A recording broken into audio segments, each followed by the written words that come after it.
Yes, Lois.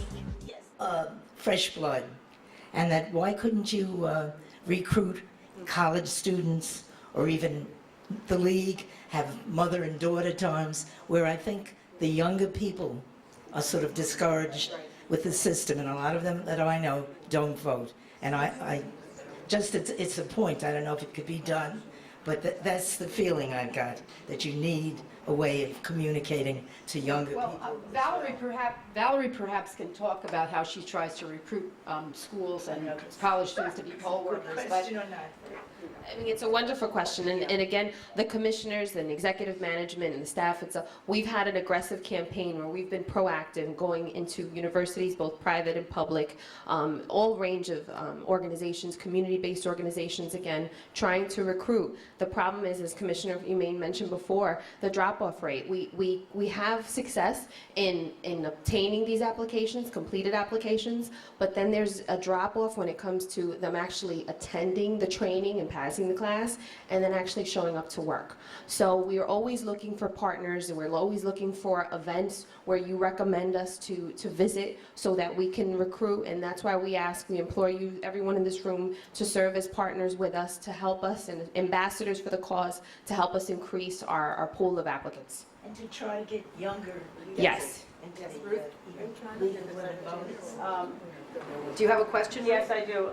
I am an employee of your organization from time to time at elections, and I've been there for several years now. One of my concerns is the person who is put in charge of the ED or AD or that election district area. It seems to me their training is lacking seriously in how they can. My question is, can we improve on the training for the people who run the operations? I think that's really critical, and I think that's one of the major problems with running an operation. They don't have the training, or haven't been able to show that they have the training to run the operation. And I think that's one of the real problems. And I would suggest that perhaps after elections, you take a couple of people from different districts and bring them in and have them critique how their experience was at that location, so you get a hands-on sense of what's happened there. Okay. Sorry. Good afternoon. One thing is, Steve Thompson. I'm the training specialist at the Board of Elections and Election Day Operations. I've been at the board since 2008. To address the first thing, which was your comment about the training, we are currently in the process, we have a bid out actually as we speak, of bringing in another training consultant to evaluate the entire training program top to bottom, and also to give us an evaluation of the trainers to see maybe where we're lacking, either because the materials may be too dense. Those that have attended training, we have a very large manual and also a very large summary guide to even get you through the manual. So we do believe that there is improvements there that can be made. So that is something we're constantly working on and constantly reviewing. As far as debriefings, the borough offices conduct in January, February, and March debriefings with the coordinators every year. It's not the coordinators. You need the people who are doing the work. The coordinators need their special attention. But the people who are doing the work, who are doing this face-to-face with every voter, they need to tell you what the problems are that they We can certainly look at bringing in the chairpersons and some of the inspectors. That's something definitely can discuss with the boroughs and with management here. About early voting. We don't seem to have that in New York. A lot of places seem to find it very small. The question is about early voting in New York City. Yeah, it's not legal in New York. We would do it if we were authorized to do it. We're not authorized to do it. As a practical matter, in certain respects, we do have early voting because people go to the borough offices and in person pick up absentee ballots and then vote them there. In the last few presidential elections and some of the larger elections, we've had as many in Manhattan as 500 people a day come in to try and do that. So we used to be that we would staff it with 2 people, a Republican and a Democrat, to be on hand, but with the 500 people coming in, we had lines waiting to get ballots, essentially doing early voting. Again, we are a mere ministerial agency. What we try and do is effectuate what the laws and rules and regulations that are given to us to run the elections, and it's just not legal in New York right now. Rachel, then Adrian, then Laura. How's that? Hi, I'd first like to say thanks for inviting me. I'm actually here from Citizens Union in the interest of full disclosure. You asked about solutions for the runoff problem. I know something that the board talked about was instant runoff voting as an option. That's something Citizens Union supports, but what about this year moving the runoff 3 weeks, but trying out instant runoff voting for military and absentee voters? Okay. Yes, it's a good question. The easy answer is it's not legal in New York, but that's the easy. I'm not going to give you the easy answer, but that's the easy answer. I don't know if people know what instant runoff voting is. It's essentially on the ballot you indicate a preference. So if there are 3 candidates, you vote your favorite guy number 1, your next favorite gal number 2, and the third one could be either a guy or a gal. But you indicate 1, 2, or 3, or 5 if there are 5 candidates for a particular office. And theoretically, you need to add up the number 1s, then the number 2s, and that way you get essentially, in one election, you have the runoff, and that's why they call it instant runoff voting. The problem with that, and it works in certain jurisdictions, but our new scanners can only go and read the number 1 on that and cannot interpret the number 2s, the 3s, the 4s, and the 5s. So as we stand now, we would have to do that manually. I'm just not sure that would, all that would do would be delay things quite substantially. The scanners that we have do not have that capability. We're told that they might, but and it might be something that we could order, but it ain't going to happen for this year, that's for sure. And I'm not sure that the legislature would even authorize it. I don't know, but I'm back to the politics definition that I gave you before. We are constrained to follow what we have now, and one of the items that are being looked at in terms by the legislature, hopefully, is the instant runoff voting. There's a fellow, if you're interested in the web, his name is Rob Ritchie, who is a very avid supporter of this, and he's all over the internet with explanations and things supporting it. I get his emails. I'm not sure if I support it or not, but I've tried to educate myself on it. But again, this isn't really what I think is better or not. Practically speaking, for this year, it's not possible.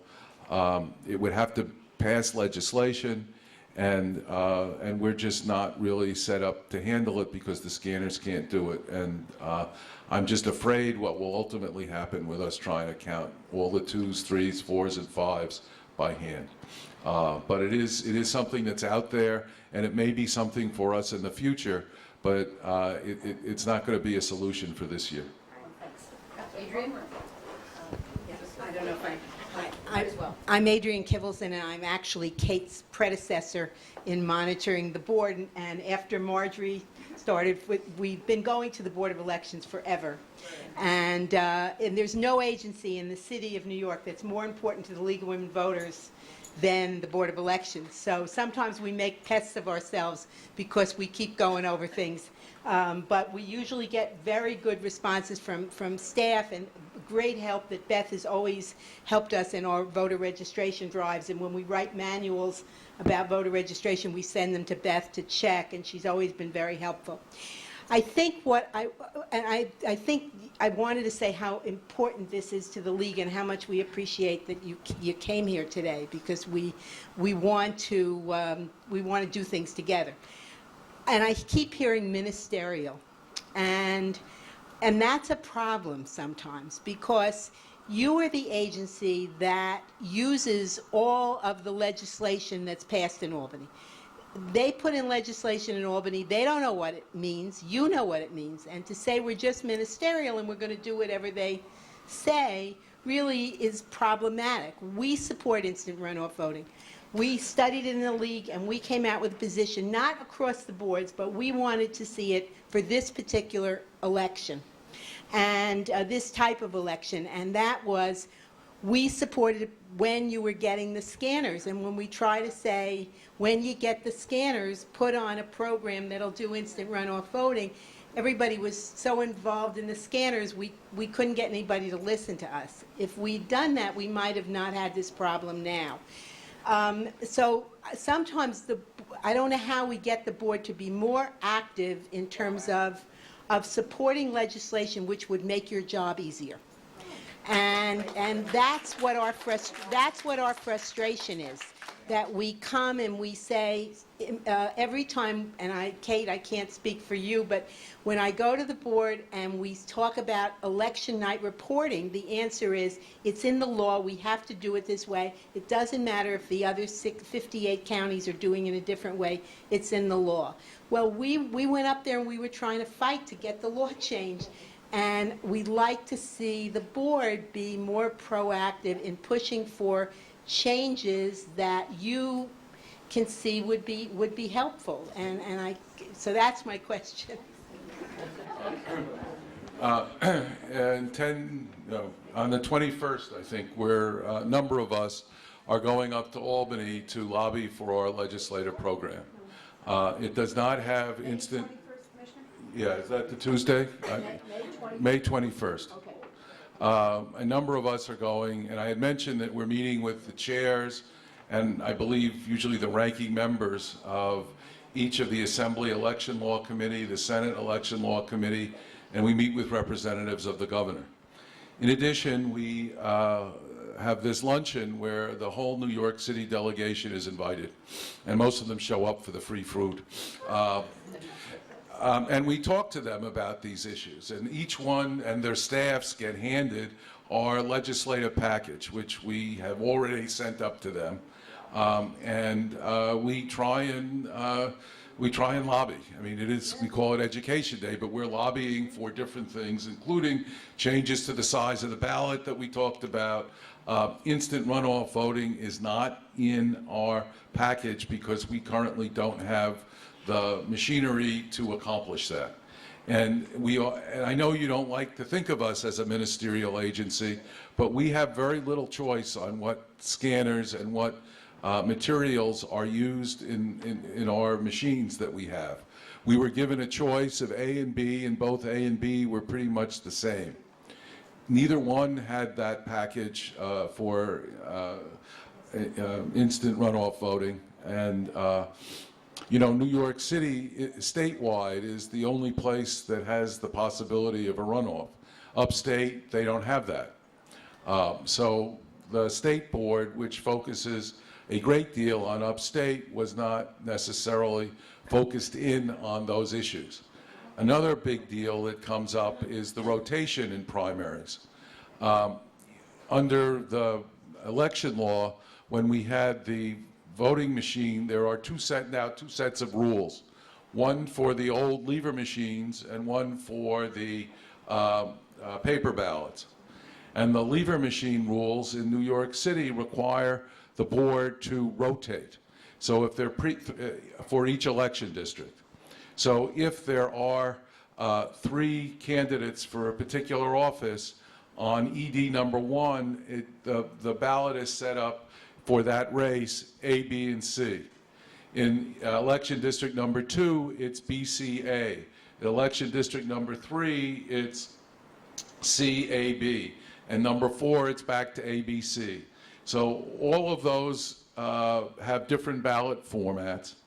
All of those were required to be pre-tested for the scanners at each of those sites, multiplying the number of different ballot styles exponentially, and requiring as much as 12 to 14 hours to test one machine in large districts, because we had to run the 450 ballot size test decks for each of those ballots for each of those machines in an election district. And the first election that we had to roll out the new machines in 2010 was a primary. And quite frankly, it was our first one, and we didn't realize how long the testing process would take for that. And we managed just to get enough machines tested and out to have a successful primary. But quite frankly, we didn't get as many machines as we wanted to be tested all in time for, because of the rotation. There are a lot of rules that affect New York City that don't affect the rest of the state. And the focus of the state board was and is oftentimes on the whole state, and our issues somehow get lost. You need lobbyists. You need to pay some lobbyists to work for you, to get up there and make your case. Well, again, I'm not sure. There may be political ramifications for the instant runoff voting. Frankly, I'm not sure. It may be that people who are, thanks very much. This is pure vodka. There may be political reasons why that's not an issue. I frankly don't necessarily see it as a political issue because the instant runoff voting usually comes into play in primaries, so it would be people within their own primaries fighting with each other. I'm not sure that the people who are leading in the polls would want to have that. And another easy solution is just to get rid of the runoff and have whoever wins win at the regular primary date and not have a runoff. And that's the way all the other elections are conducted in this state. Yeah, Laura? Yeah. Thank you.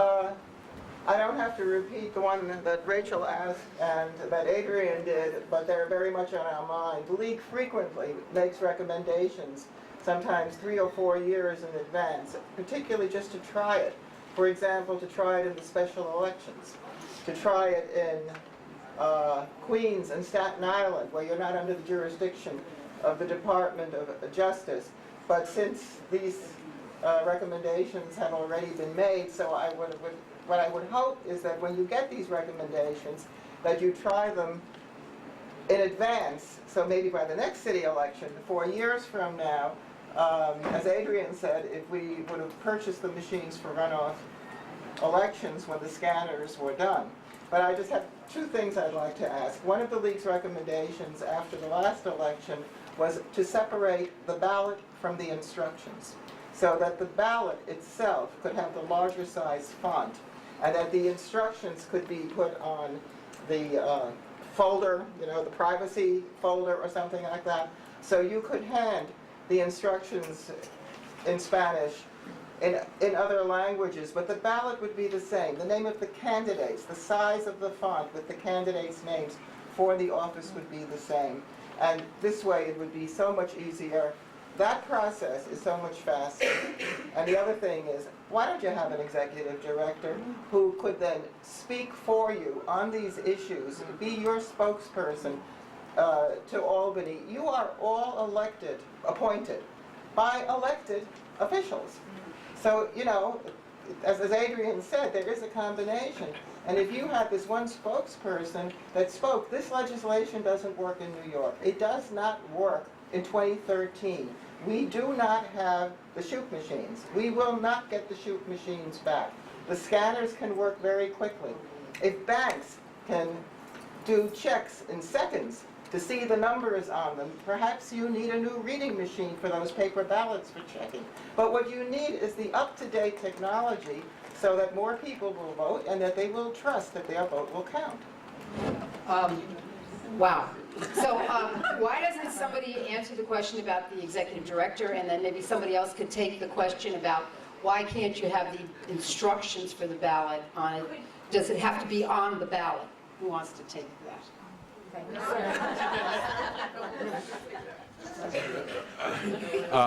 Again, we are, and this is the same refrain, we are constrained by state law as to what and how it appears on the ballot.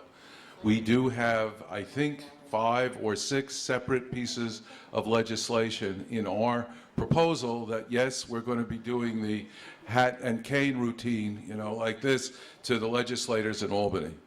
And again, I'm on TV here, but they tend to care about things during their elections. This is a city election. The city council is somehow now very engaged. I just don't know how much progress we're going to be able to make. We're going up there. We're going to try. I have different jokes that I tell the legislators than the jokes I tell the League of Women Voters. I'm going to be one of the guys schlepping up to Albany. At least we're not doing it in the snow. It's going to be a little warmer when we go up this time. But we are doing what we can. Again, all of us come out of the political arena one way or the other. We are appointed by the parties and then approved by the city council. So we are indirectly involved in the political machinations of things, but not directly. None of us, fortunately, have to run for office, but we are selected through a political process. And we are, and again, a bipartisan agency. So one of the things that I'm looking out for is how things affect Republicans. One of the things that Commissioner Dent is looking out for is how things affect Democrats. But that's not our primary focus, but it is something. And there are issues that come up during the course of things where the political process and candidates and have effects on things. We are really constrained by what the rules are. We can't make changes to the ballots without getting the legislative approval to do that. I frankly have no elected officials in Manhattan, perhaps other than the mayor. There are no other Republicans elected officials out of Manhattan. I don't have anybody that I can call necessarily to say, you know, Joe or Al or Alice, you should be doing something about this. I do what I can. I come to functions like this periodically, not too often, but I come to try and get people to understand. The newspapers hate the Board of Elections. Why? Because we're easy targets. Many of you have never had your picture in an editorial, but it's not a good thing. And I was told, one of the guys, that's the guy whose fault it is that you're going to have long lines. The fault is the process, and the fault for that is a lot of things. But we try to the best we can, but we're not elected officials, and we are constrained by the rules. And it's not a fair answer, it's not an easy answer, and it's not a helpful answer, but it is the truth. We had no choice between choosing the scanners that we got. We had no choice at all in terms of what packages they had on it or not. All of that was determined by the State Board of Elections and the legislative guidelines that were established. We tried, there was a process originally, and many of you may have gone to the meetings that we had in all the boroughs showing the possibilities of the scanners, and before the scanners, they had the equivalent of ATM machines with computer screens. One had 4 TV sets because in New York we're required to have something called a full-face ballot, so that the TV screens weren't going to be large enough. So they had 4 Sony TVs laid out, and you could pick and touch screen and try and vote that way. By the time it got to us, there were no touch screen ballot machines available to us to select. All of those fell out along the way. We really, and it is just what it is. We have very little say over this. What we're given is a set of rules, and we're told to do the best we can under them. And we try. Believe me, the 300 people at the Board of Elections literally work night and day after day, to get the city ready for its elections. And they do a tremendous job, and we're all the time pilloried in the press. It's not fair, but it is what it is. And some of us signed up for that, but quite frankly, we're trying to do the best we can as a public service. Quite frankly, I don't do it for the money that I'm paid, and I spend an enormous amount of time doing that. I would just like to add that the 2 machines that were certified by the state board, that we did have the public to try out those 2 machines.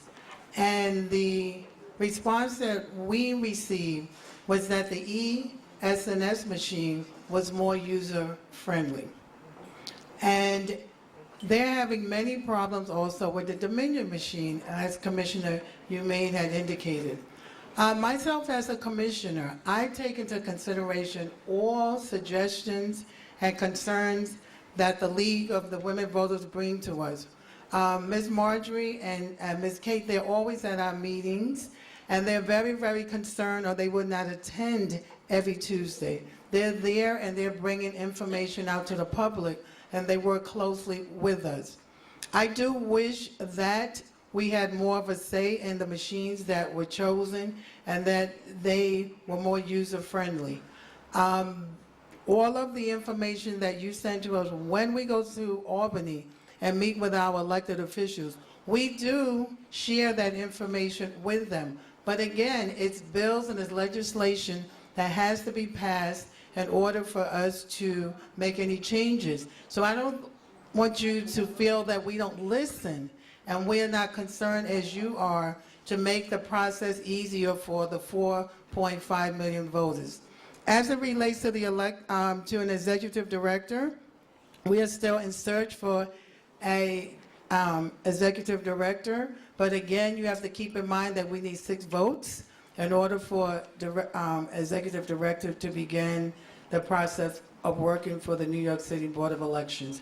I feel that it's time that we come together and we find someone in that search that is capable of taking the lead and run the New York City Board of Elections. I do feel that Dawn Sandow as well as Pam Perkins are doing a wonderful job with the help of all the employees of the New York City Board of Elections. But yes, ma'am, we do need a leader there, and it's time.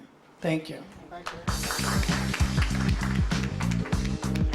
I think I speak for everybody in the audience by saying you were extraordinarily helpful in explaining what is going on, and I think everybody is very excited about the cooperation that you have given us.